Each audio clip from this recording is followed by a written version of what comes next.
Un feliz sábado, queridos hermanos y hermanas. Es un privilegio volver a predicar en una iglesia tan querida como esta.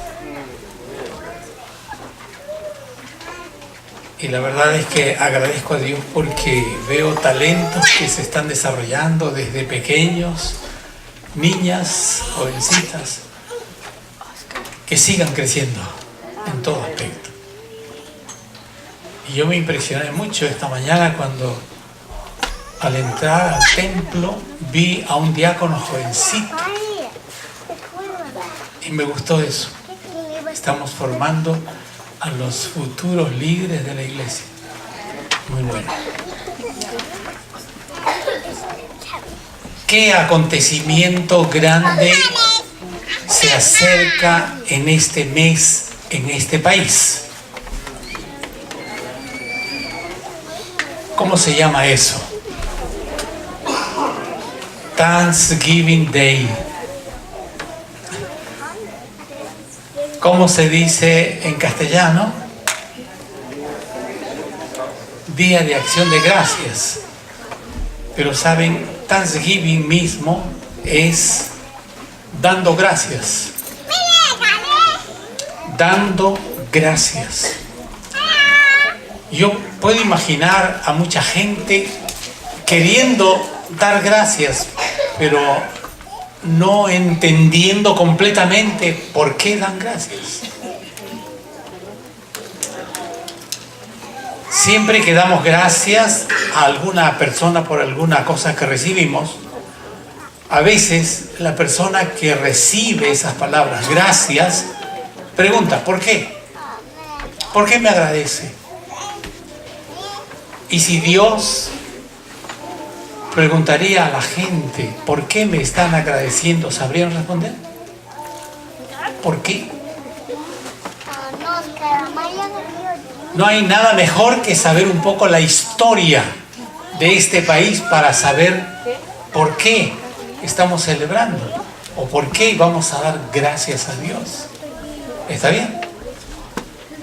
De manera que he decidido predicarles en esta mañana no un tema profético necesariamente, sino basado en un versículo profético, ir a lo más importante de la existencia de este país, Estados Unidos. Ustedes han visto en el libro El Gran Conflicto o El Conflicto de los Siglos, América, Tierra de Libertad. ¿Han visto ese capítulo? ¿Lo han leído alguna vez? El capítulo 17. ¿O han estudiado algo acerca de la historia de este país cuando rindieron el examen de ciudadanía? ¿Le hicieron alguna pregunta de la ciudadanía americana?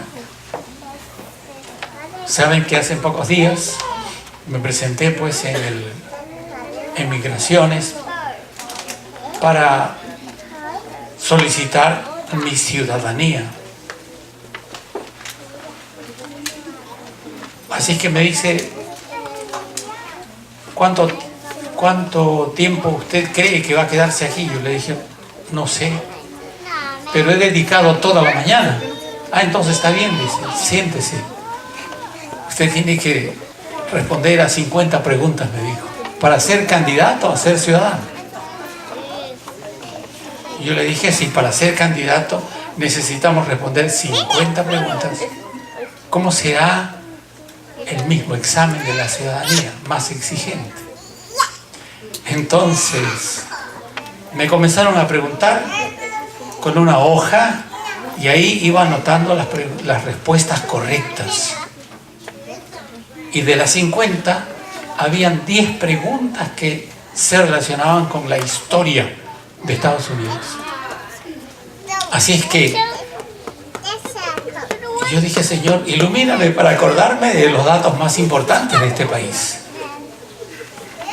No solamente quién fue el que declaró la independencia, cuándo, qué fecha fue. Importante es eso, para ser parte de este pueblo. sino que se refirió a otras preguntas que yo no había imaginado que me la harían, pero sí las sabía por la historia que tuve que estudiar.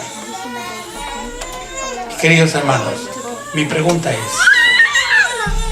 ¿ustedes saben por qué es que este país surgió? Ustedes saben que ningún país surge por casualidad, sino que en la cadena profética quien tiene el control de los tiempos es Dios. ¿No es así? Él es el que pone y quita reyes. Él es el que hace nacer naciones y también ¿qué hace con esas naciones? Las desaparece. Por ejemplo, Babilonia. ¿Qué pasó con Babilonia? Poco tiempo de existencia y desapareció. El otro imperio, Medo-Persia, ¿qué pasó con eso? Poco tiempo y desapareció. ¿Saben cuánto tiempo aquí este país está existiendo hasta ahora? No desde que se declaró la independencia, sino desde aquel tiempo cuando se dieron los primeros pasos para que este país surgiera. ¿Saben cuántos años? 368 años han pasado. 368 años. ¿Hasta cuándo este país Dios ha planificado que exista? ¿Hasta cuándo? ¿Por qué existe este país? Bueno, vamos a estudiarlo esto a la luz de la palabra profética. ¿Qué tal les parece? Y vamos a saber el origen de este país en la Biblia. No así en forma superficial, sino profética. Vamos a decir, este país nació producto ¿de qué cosa? De la profecía. Fue anunciado su nacimiento. Y así como se anuncia el nacimiento, también se puede anunciar su fracaso. ¿Está claro, mis hermanos? Los países nacen, se vuelven fuertes y luego se debilitan y dejan de ser. Bueno, pero antes de eso, ¿qué tal les parece si tomamos en cuenta en nuestras oraciones a los hermanos que están sufriendo, están pasando muy mal? Aquí en nuestra iglesia hay hermanos que están enfermos. Y qué bien haríamos esta mañana dedicar un tiempo especial para ellos. Vamos a interceder por la salud de ellos. ¿Les parece bien, hermanos? Yo hice esta introducción solamente como para abrir un poco la ventana y que entre aire fresco a nuestra vida espiritual, sino también quise tomar en cuenta estos nombres para orar. Así es que, ¿cómo me gustaría que estos nombres saliesen en nuestro boletín y que los recordásemos constantemente a estas personas? Por ejemplo, vamos a orar por nuestra hermana Elvira, la mamá de Edith Pérez, no sé cómo es el nombre de ella, la mamá de Edith Pérez, por nuestra hermana Yolanda, nuestra hermana Filomena, la hermana Josefa, la hermana María Ángel y luego María Rodríguez. Son personas importantes que Dios ama y no cabe duda que Él tiene un plan para ellas también.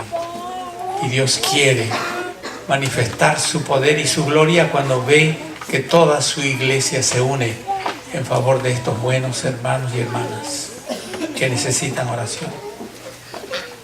¿Les parece bien, hermanos, si nos arrodillamos todos pidiendo a Dios su sanidad?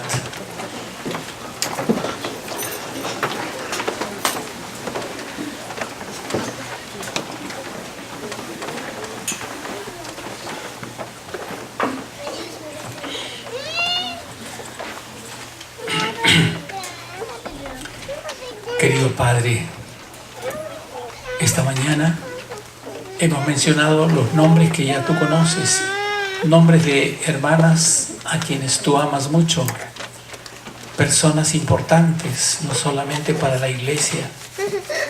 Tú las consideras como la niña de tus ojos y ninguno de sus cabellos al caer tú dejas de percibir. Toda tu creación gime, pero has creado y has formado a estas hijas a quienes les has dado a conocer a Cristo Jesús, su Salvador. Y por amor a Jesús y en virtud del amor que tú tienes para ellas, intercedemos por la salud de todas estas hermanas. Y especialmente repetimos, por tu hija Elvira, por nuestra hermana, mamá de la hermana Edith Pérez, por Yolanda, Señor, por Filomena. Pasan momentos difíciles, pensando que sus días se acaban, pero tú tienes control sobre la vida y la salud de ellas. Por eso te pedimos que tu mano llena de poder toque el cuerpo enfermo de estas hermanas. Si así tú lo quieres, que tu voluntad sea hecha en ellas.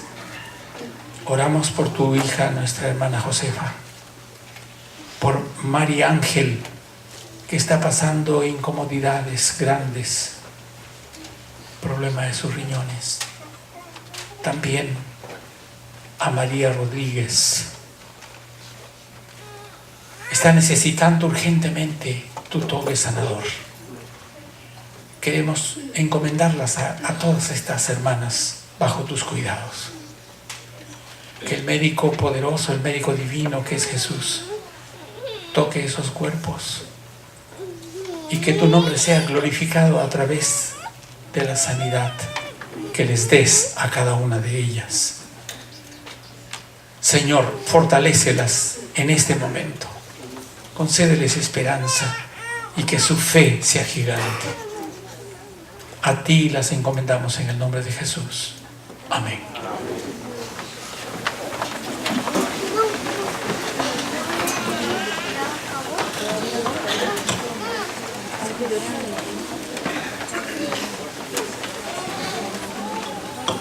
Podemos volver a leer, hermanos, aquí Apocalipsis capítulo 13, versículo 11.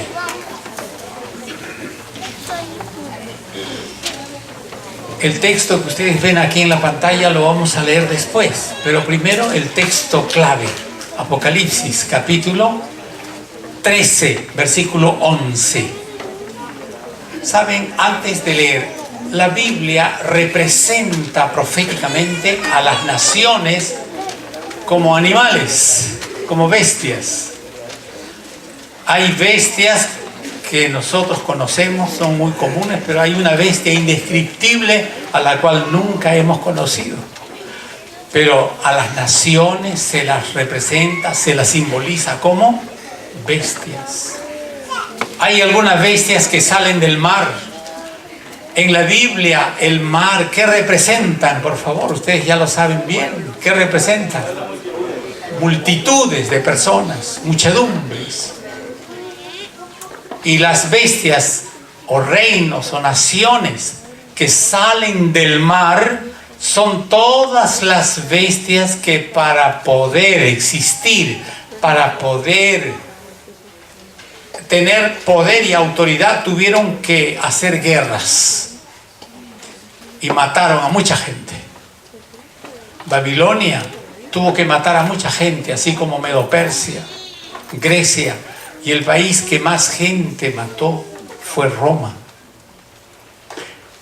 Todos surgieron producto de sus conquistas y derramamientos de sangre, pero solo hay una bestia que está descrita en el Apocalipsis, que surgió no del mar, surgió de la tierra, de tierra deshabitada, de tierra poco habitada, de tierra mansa, de tierras tranquilas. No necesitó derramar sangre.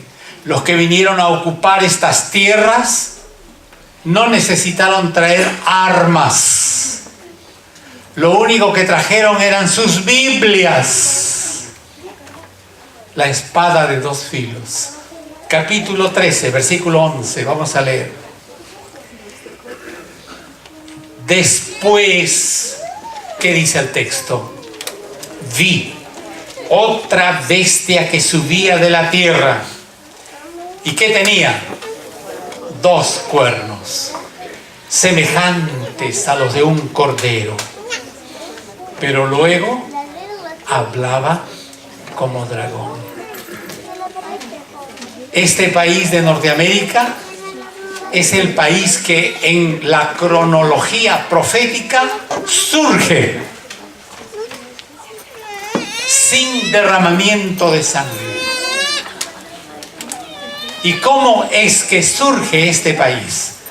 Esa historia quisiera relatarles en este momento. ¿Está claro, mis hermanos, esto? Para que sepamos algo, pero proféticamente hablando. En resumen, la bestia que se menciona en el versículo 11, ¿a quién está simbolizando proféticamente? A Estados Unidos de Norteamérica.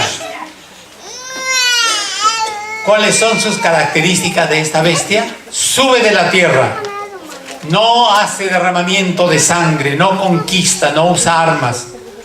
Luego, ¿qué tiene esta bestia, por favor? Tiene cuernos de cordero, pero después se transforma. ¿Como qué cosa? Un dragón, y habla como dragón. Estamos viviendo nosotros ahora la etapa de los cuernos de cordero. Todavía no la etapa cuando hable como dragón. Estamos en la etapa de los cuernos del cordero. ¿Qué cosa es esto? Pues entonces vamos a ir a los diseños. En Estados Unidos se ha elegido la fecha. No diré la fecha, sino es el tercer jueves de este mes, en este año, que se celebra el Día de Acción de Gracias. ¿Por qué la gente quiere dar gracias? Por la existencia de este país y también por la forma como Dios bendijo a este país. Cosa que ustedes y yo lo estamos disfrutando. ¿No es así, hermanos? ¿Cuánta gente quiere disfrutar de la paz y la libertad que hay en este país y que están caminando kilómetros de kilómetros y todavía no han llegado a Estados Unidos? ¿Cuántos son? ¿Más de 5,000? Mucho más. ¿Cuántas personas quisieran salir de su país para vivir un poquito mejor, por lo menos, para tener ganancias de algún poquito más de dinero o para tener paz, tranquilidad? ¿Saben qué, hermanos? Cuando yo veo la cantidad de violencia que hay en las ciudades, yo digo, todavía vivimos tiempos de paz, de tranquilidad aquí. Cuando usted puede salir sin tener temor que la asalten, o que un criminal por allí, desquiciado, use su arma contra usted. Hermanos queridos, el Día de Acción de Gracias. Ahora sí, vamos. La siguiente vista. A ver, perdón. Aquí, un poquito antes. Ahora sí. Allí. Todo comienza, hermanos, la historia de este país no comienza aquí mismo, sino comienza en Inglaterra. Aquí está el país de Inglaterra. Uy, perdón. Bueno, aquí está el mapa de Inglaterra. En el año de 1605 o 6, en ese año subió al trono un rey llamado Enrique VIII. Aquí está Enrique VIII. se hizo rey de Inglaterra. ¿Saben cuántos años reinó en Inglaterra? Viviendo la monarquía inglesa, 39 años. 39 años fue rey. Pero este rey, llamado Enrique VIII, era bien católico. Él constantemente estaba en contacto con el Papa. El Papa tenía influencia sobre él. La Iglesia Católica había pasado los días de persecución, o estaba en plena persecución. ¿Se acuerdan ustedes?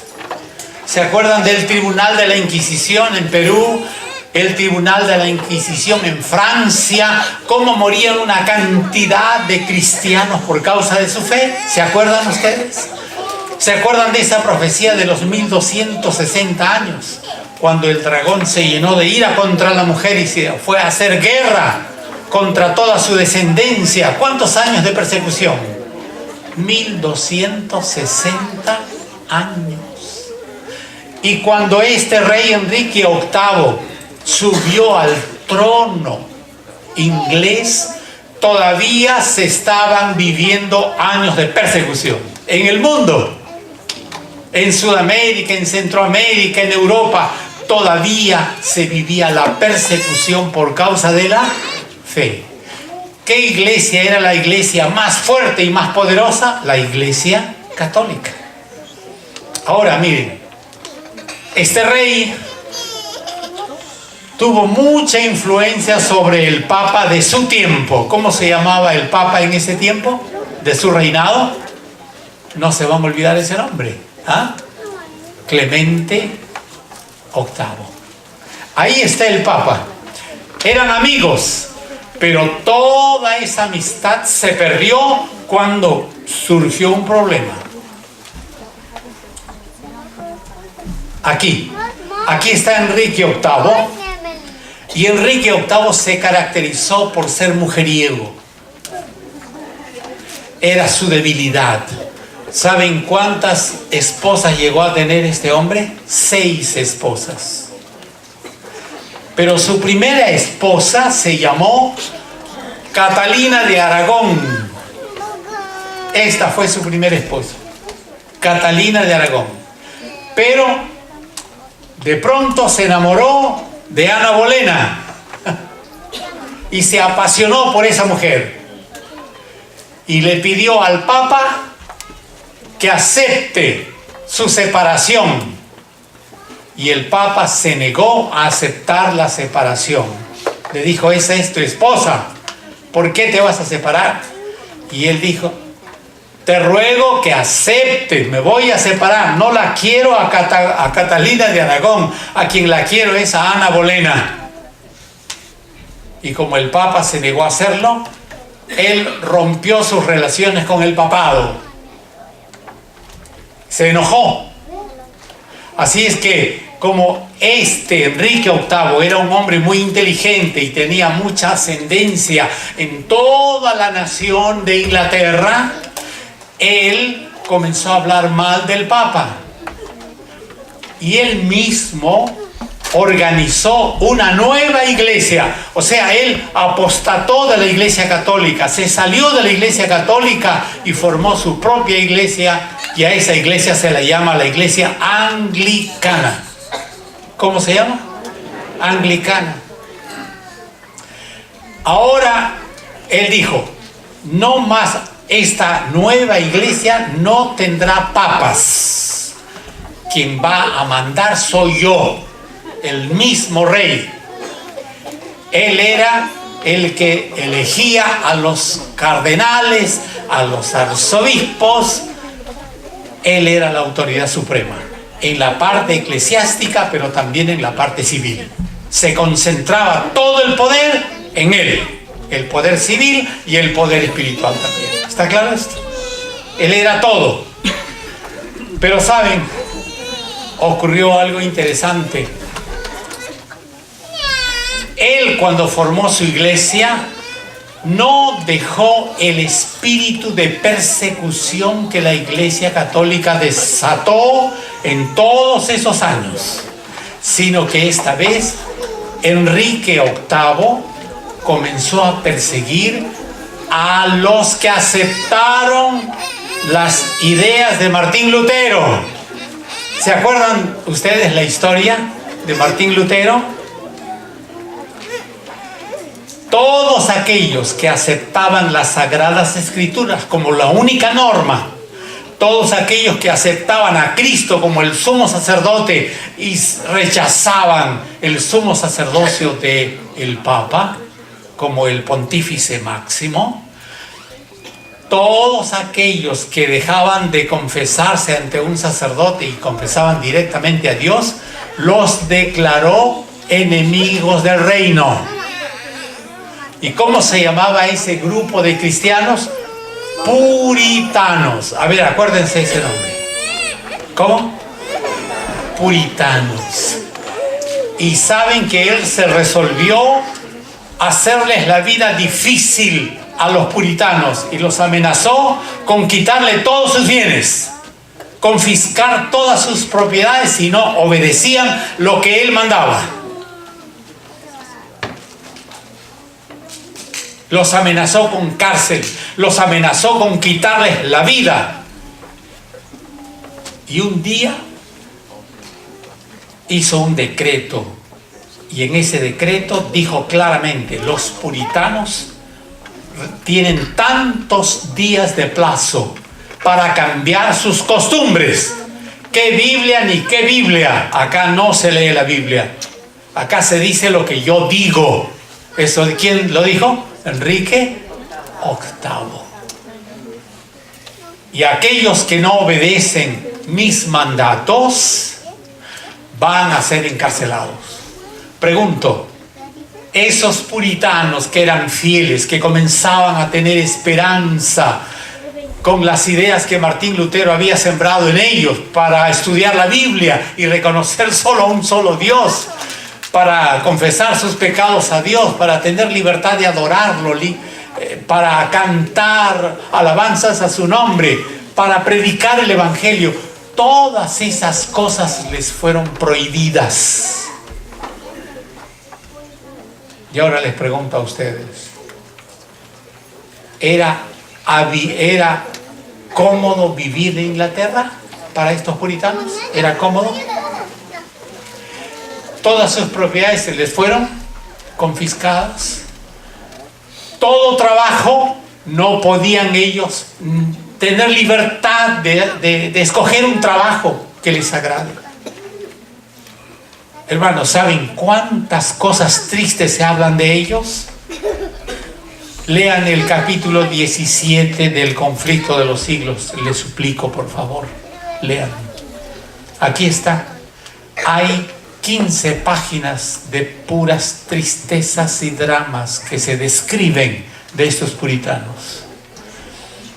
Hasta que un día ocurrió algo importante. Acuérdense de estos dos nombres. Miren, uno de ellos se llamó Juan, en otras palabras propias de su tiempo, John Robinson. A ver, no se olvide, por favor. John Robinson. Y otro nombre, Rogelio Williams. A ver, por favor, repítanlo. Rogelio Williams. ¿Quién fue John Robinson? John Robinson era un pastor que dirigía a los puritanos, a la gente fiel. John Robinson. Y Rogelio Williams era un teólogo, era un estudioso de las Escrituras, Rogelio Williams. Y él amaba la libertad, él soñaba con que Dios algún día les dé la libertad de adorar, libertad para predicar, libertad para estudiar teología, libertad para aprender otras cosas de la Biblia. Eso soñaba Rogelio Williams. Era un intelectual, era un hombre muy inteligente.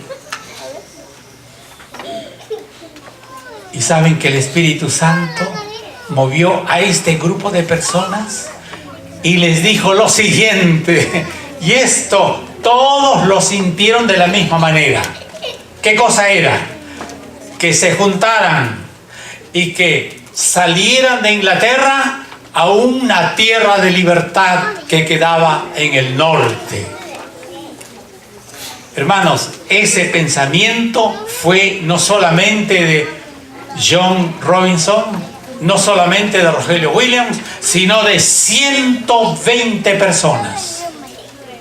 120 puritanos se juntaron y entre ellos se organizaron y dijeron: salgamos ¿de dónde? A ver, de Inglaterra, y vamos en un barco a tierras que no conocemos, buscando libertad para adorar a Dios como Él quiere.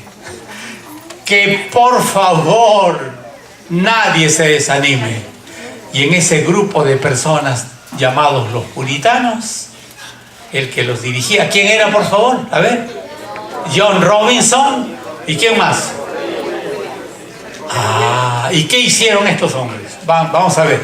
Miren, después de ser perseguidos así por causa de su fe, aquí está. Escogieron una embarcación. Y esa embarcación era el Mayflowers. Ese nombre es importante, no lo olviden. ¿Cómo se llamaba ese barco?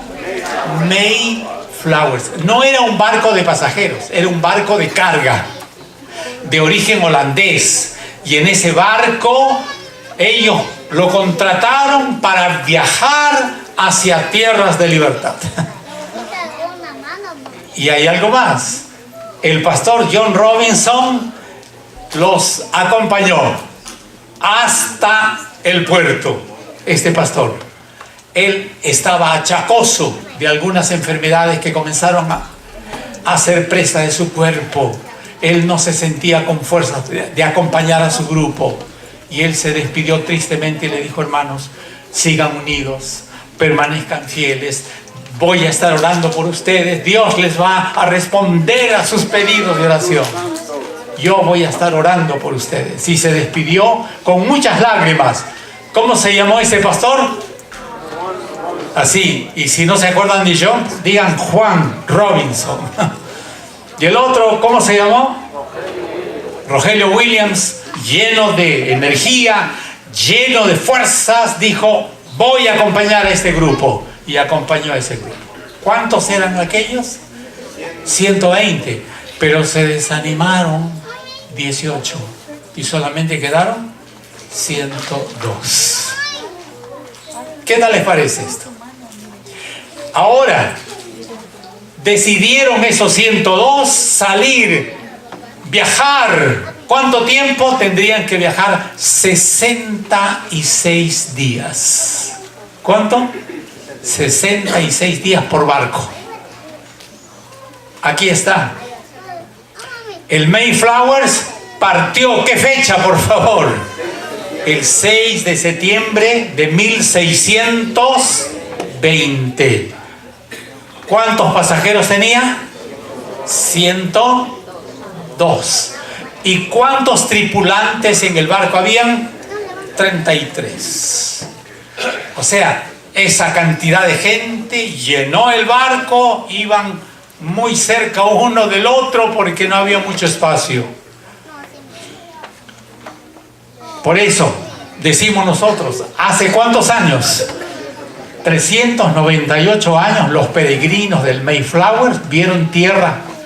Fue el 11 de noviembre de 1620 cuando Estados Unidos nació en Massachusetts.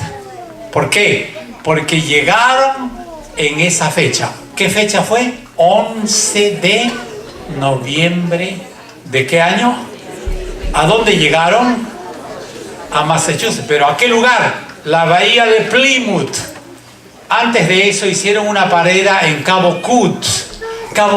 Pero hicieron allí una parada temporal. Luego entraron a la bahía de Plymouth y hasta hoy existe una réplica de esa embarcación histórica, hasta hoy. Pero miren, hermanos, cuando llegaron, ya no llegaron los 102. murieron en el camino, en el trayecto. No, murieron 2 primero y después murieron 40 que no pudieron soportar el viaje. ¿Qué enfermedades padecían? Oye, hermanos, ¿tenían mucho alimento? No. Neumonía fue la enfermedad fatal que cegó la vida de muchos. La otra enfermedad era la tuberculosis.